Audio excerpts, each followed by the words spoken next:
मौका नहीं मिले उसके लिए माजरत चाहेंगे। आप तमाम लोग दिल की गहराइयों से आप सब लोगों का शुक्रिया, इतना दूर से आप लोग इस जज्बे के साथ आए। जनाब प्रशांत किशोर जी का जोरदार तालियों के साथ स्वागत है। अब आगे के नाम तमाम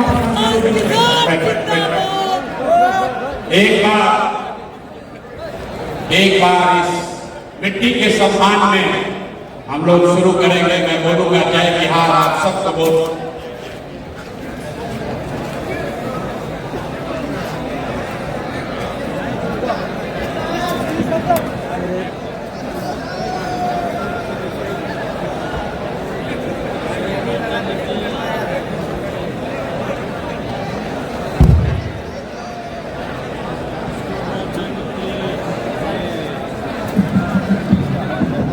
मैं एक बार भाई तुम माइक की बात चेंज ऑन मत करो।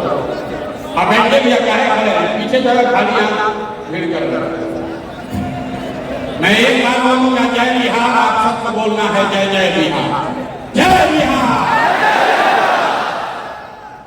कितनी ताकत है, क्या इतना हंसा जय बिहार। ऊपर के लोग झारखंड में नहीं रहते हैं, आपको भी बोलना है जय बिहार, जय बिहार। शुक्रिया आपका सबका यहाँ समय निकाल कर आने के लिए। आप इस मशवरे के मजलिस में आप समय निकाल कर आए हैं, इसके लिए अपने भाई, अपने मित्र प्रशांत किशोर की ओर से आदाब स्वीकार कीजिए। ये मशवरे की महफिल मजलिस है, राजनीति का मजलिस नहीं है। मुसलमानों को मशवरे की जरूरत क्या है, क्यों इस मजलिस की जरूरत है, इसको समझने की बात है। आखिर इस मजलिस को क्यों आहूत किया गया? हम तो गांव गांव जाकर आपसे मिल ही रहे, फिर आपको इतना कष्ट देकर आपके गांव से, आपके शहर से वापस यहाँ क्यों बुलाया है? ये इसलिए कि आज अगर किसी कौम को सबसे ज्यादा मशवरे की जरूरत है तो वो बिहार, देश का, बिहार का मुसलमान। ये बात हम खुद से नहीं कह रहे, ये पैगंबर साहब ने आपको बताया, जब आगे का रास्ता न दिखे, जब आगे का रास्ता न दिखे तो मशवरे में खैर है, मशवरे में खैर है। इसलिए आज आपको ये तकलीफ दी है, आपको यहाँ पर दावत दिया है, आपको बुलाया है। मुसलमानों को मशवरा इसलिए करना है कि आपके हदीस में जो बात आपको बताई गई, पैगंबर साहब के हवाले से जो बात बताई गई कि मुसलमानों की ये जिम्मेवारी है, सही मुस्लिम, सही बुखारी में ये आपकी जिम्मेवारी बताई गई, अपने बच्चों के साथ इंसाफ करने की। और आज आपको मशवरे की जरूरत इसलिए है कि देश में आधे से ज्यादा मुसलमान चाहकर भी अपने बच्चों के साथ इंसाफ नहीं कर पा रहे। आपको ये आपके हदीस में बताया गया है, अपने बच्चों की तालीम की, तरबियत की, पढ़ाई की, परवरिश की आप वो नहीं कर पा रहे। तो मशवरा इसलिए करना है कि इस व्यवस्था को कैसे सुधारा जाए ताकि मुसलमान होने के नाते आप अपने बच्चों के साथ इंसाफ कर सकें। ये मशवरे की जरूरत इसलिए है कि आपके कुरान की जो पहली आयत है, इकरा बिस्मि रब्बिकल लज़ी खलक़,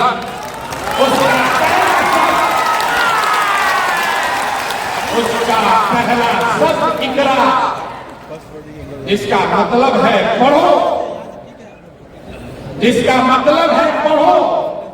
और आज बन गए हैं जो देश का सबसे अनपढ़ कौम है।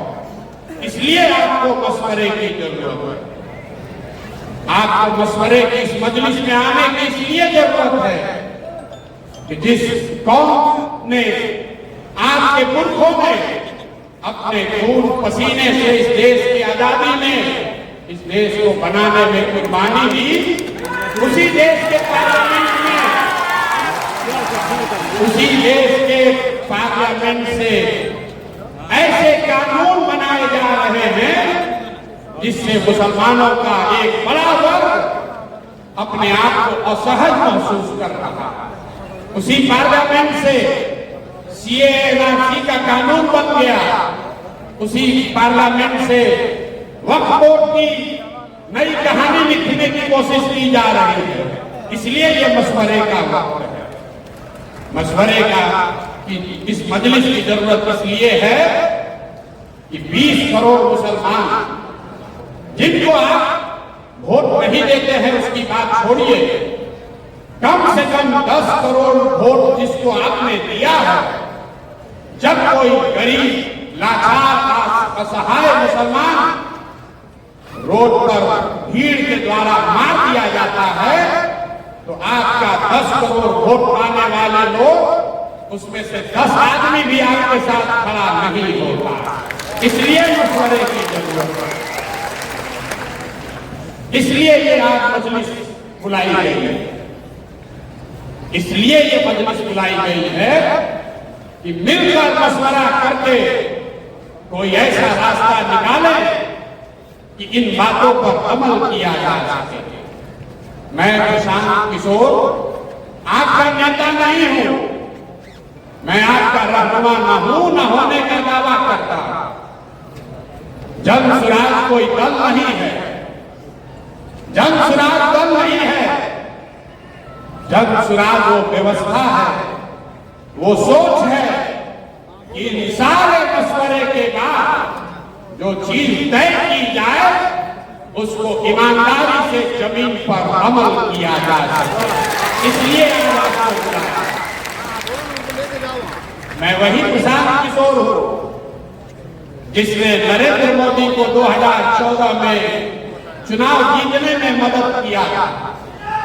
उस नजरिए से यहां बैठे हुए बहुत सारे मुसलमान भाई ये कह सकते हैं कि जिस लड़के ने, जिस शख्स ने नरेंद्र मोदी की मदद की है उसके साथ उसको अपना साथी बनाकर कैसे चले।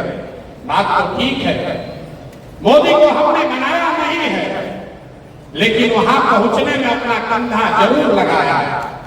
लेकिन अगर आप मेरे परिचय का ये हिस्सा जानते हैं कि 2014 में हमने मोदी को जिताने में कंधा लगाया है, तो यहां बैठे हुए बहुत सारे शख्स ये भी जानते हैं कि 2015 से 2021 तक इस देश में मोदी और भाजपा जहां कहीं भी चुनाव हारे, हराने वाला दल और नेता कोई भी हो, उन नेताओं और दलों के पीछे भी इसी प्रशांत किशोर ने कंधा लगाया। ये मेरा परिचय है, इसको जान लीजिए। ये परिचय का दोनों पहलू है, इसको अपने कसौटी पर कस लीजिए, आंख बंद करके भरोसा मत कीजिए। मैं यहां आया हूं इस मजलिस में आपको ये कहने कि जन सुराज क्या है, आपकी बदहाली की फटहाली की चर्चा करने आया। उसके कारण बताऊंगा, लेकिन उसके साथ साथ आपको उससे निकलने का रास्ता भी दिखाऊंगा। अगर आपको वो समझ में आए तो आप बिल्कुल इसको अपनाइए, न समझ में आए तो आपसे मेरा कोई शिकवा शिकायत नहीं है। ये वोट मांगने का अभियान नहीं है। मुझे कुछ साथियों ने कहा है कि ये जब आप कहते हैं कि मुझे मुसलमानों का वोट नहीं चाहिए तो मुसलमानों को बहुत बुरा लगता है। हम फिर से दोहरा रहे हैं, मेरे भाई, मुझे आपका वोट नहीं चाहिए, मुझे आपकी दुआ चाहिए। इसलिए यहाँ वोट देने वाले तो तमाम देश में बैठे हुए, हम आपकी दुआ लेने आए और आपकी दुआ से बिहार में वो व्यवस्था बनाएंगे कि जो चीज आप वर्षों से दशकों से अपने बच्चों के लिए करना चाहते हैं वो करके आपको दिखाया जाएगा। और एक और भरोसा रखिए, जो लोग भी प्रशांत किशोर को जानते हैं, अगर हमने आपकी मदद से, आपके दुआओं से बिहार में ये व्यवस्था बना दी तो लिख के रखिए, ये बिहार से शुरू हो रहा है लेकिन बिहार में रुकेगा नहीं, ये रुकने वाला नहीं है। इसलिए आपको आज दावत देकर बुलाया। सबसे पहले ये आप समझिए कि मुसलमानों की इतनी दुर्दशा है क्यों? जो आदमी जो वक्ता खड़ा होता है, तकरीर करता है, वो यही बताता है मुसलमानों को किसने ठगा, मुसलमानों को सबने ठगा, हम लोग की हालत बहुत खराब है, कैसे इससे बाहर निकले। आप में से कोई लोग कांग्रेस को दोषी बता रहे हैं, कुछ लोग बता रहे हैं कि लालू जी ने ठग लिया, कोई नीतीश को दोष दे रहा है, भाजपा को तो लोग बता ही रहे हैं। लेकिन जो मैं बात गांव-गांव में घूमकर कहता हूं, मैं आपको बता रहा हूं मुसलमानों की बदहाली क्यों है। मुसलमानों की ये बदहाली इसलिए है कि आपके कौम में पैगंबर साहब ने बताया कि जिस कौम को अपने रहनुमाओं की समझ न हो उसके ऊपर जालिम हुक्मरानों को मुसल्लत कर दिया जाता है। ये हम नहीं कह रहे, ये हम नहीं कह रहे, ये तो बात पैगंबर साहब ने कही। अगर आपको लगता है कि जो भी हुक्मरान है, किसी दल का हो, कोई भी व्यक्ति है, अगर वो जालिम है या आपके बच्चों की चिंता उसको नहीं है, तो बात अगर पैगंबर साहब ने कही है तो वो गलत नहीं हो सकती। आधा बात मत पढ़िए, आपके ऊपर जालिम हुक्मरान कब बैठाए जाएंगे जब आप गलत रहनुमाओं का चुनाव करेंगे। तो आपने पीछे जिसको भी चुना, उसको चुनने में जो गलती हुई उसी वजह से आज आपकी ये बदहाली। सच्चर कमेटी का रिपोर्ट हर मुसलमान पढ़ता बताता है। सच्चर कमेटी के रिपोर्ट में बताया गया कि इस देश में दलितों के बाद सबसे ज्यादा गरीब, पिछड़ा, बदहाल अगर कोई है तो वो मुसलमान है। तो मेरे भाई, सच्चर कमेटी का रिपोर्ट आया 2006 में। 2006 से पहले, आजादी के बाद 2006 तक इस देश में भाजपा का शासन नहीं था। तब तो उन्हीं लोगों का शासन था जिसको आपने अपना रहनुमा बनाया। तो आखिर आपकी इतनी दुर्दशा हुई कैसे? एक्शन फोटो लेना तब जाए। फिर वही बात बताऊंगा कि अगर बात पैगंबर साहब ने कही है तो वो गलत नहीं हो सकती। आपने गलत रहनुमाओं को चुना, इसीलिए ये दुर्दशा हुई है। आप बिहार के नजरिए से देखिए, आप कह रहे हैं कि भाई हमको यहाँ विकल्प नहीं है। मेरे आपको 2014 में नीतीश कुमार के तौर पर एक विकल्प मिला था।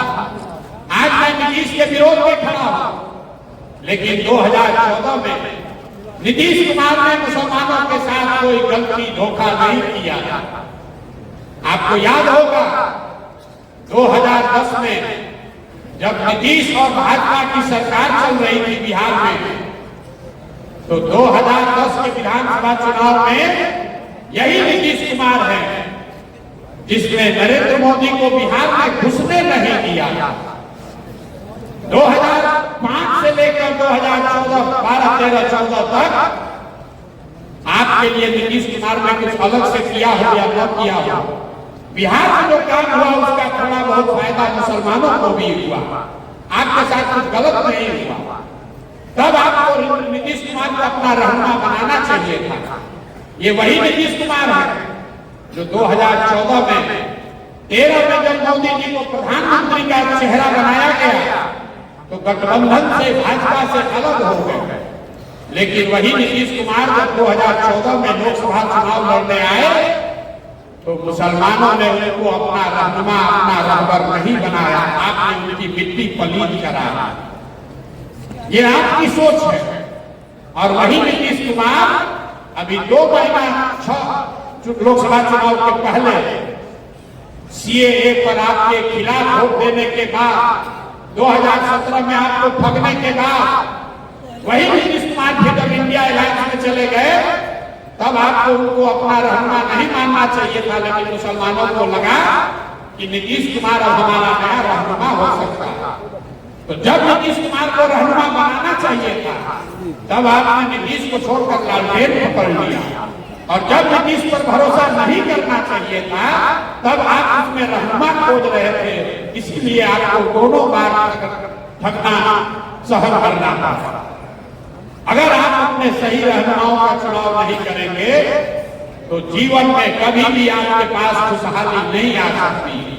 आप चुनाव चाहे जिसका भी करें, बिहार में 30-35 साल से आपको लालटेन को, लालू जी को, राजद को वोट करते हैं। भाई कोई राजनीति में वोट किसी को क्यों करता? वोट करने की 3 ही वजह। एक, आप वोट करते हैं अपने और अपने बच्चों के विकास के लिए।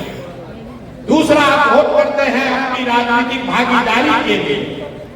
तीसरा, आप वोट करते हैं अपने राजनीतिक विरोधी को हराने के लिए। आप छोड़िए जन स्वराज की बात, आप इन तीनों पैमानों पर अपने 30 वर्ष के निर्णयों को कसकर देखिए। विकास आपको मिला नहीं। आज बिहार में दलितों के बाद सबसे गरीब और पिछड़ा अगर कोई है तो मुसलमान है। यहाँ बैठा हुआ हर मुसलमान मानेगा कि लालू जी के राज में मुसलमानों का कोई विकास नहीं हुआ, लेकिन फिर मुसलमान कहता है चलिए विकास नहीं हुआ, कम से कम हमको अपनी सुरक्षा है, हमारी भागीदारी है, हमारे दल का की सरकार है। तो उस चीज को जांच कर देखिए। आबादी के हिसाब से मुसलमानों के 40 विधायक होने चाहिए। 40 विधायक होना चाहिए बिहार के मुस्लिम समाज का, है 19। लेकिन ये चिंता का कारण नहीं है। यह आपको चिंता का कारण लगता है कि मुसलमानों के विधायक 40 नहीं है। वो इसलिए नहीं है कि दल वाले आपको टिकट नहीं देते। चिंता का कारण क्या है ये मैं आपको अभी बताता हूं। बिहार में आबादी के हिसाब से 1650 के आसपास मुखिया और सरपंच होने चाहिए, लेकिन बिहार में 1200 से कम मुखिया ही मुस्लिम समाज के हैं। बिहार में आबादी के हिसाब से 27,500 वार्ड सदस्य मुस्लिम होने चाहिए, हैं 11,000 से कम। ऐसा क्यों है? वहां तो आपको आरजेडी का टिकट का इंतजार नहीं करना। ये आंकड़ा बता रहा है कि कहीं न कहीं मुस्लिम समाज में राजनीति को लेकर जो जागरूकता होनी चाहिए वो खत्म हो गई। ये सबसे बड़ा नुकसान आपको आरजेडी ने किया। आपको विकास दिया या न दिया, आपको ये राजनीतिक मानसिक गुलामी दे दी, जिसमें ये बता दिया कि अगर जीवन में आगे बढ़ना है तो राजनीति हमको करने दो, हमारा झंडा लेकर पीछे जीवन भर चलते रहो। इसीलिए आपके बच्चे विधायक छोड़िए, वो वार्ड सदस्य और मुखिया का चुनाव भी लड़ने का हिम्मत नहीं दिखाता। तो विकास आपको मिला नहीं, भागीदारी आपके पास है नहीं। सब सुनने के बाद भी मुसलमान कहता है चलिए कम से कम भाजपा को हरा दीजिए, हम लोग को उसी में खुशी। तो उस नजरिए से भी देखिए 1990 में जब आपने लालू जी को वोट देना शुरू किया तब भाजपा का बिहार में 0 सांसद था और देश में 2 सांसद, और आज 30 वर्ष भाजपा के विरोध में आपके वोट देने के बाद भी इस राज्य में भाजपा गठबंधन 30 सांसद है और देश में 240।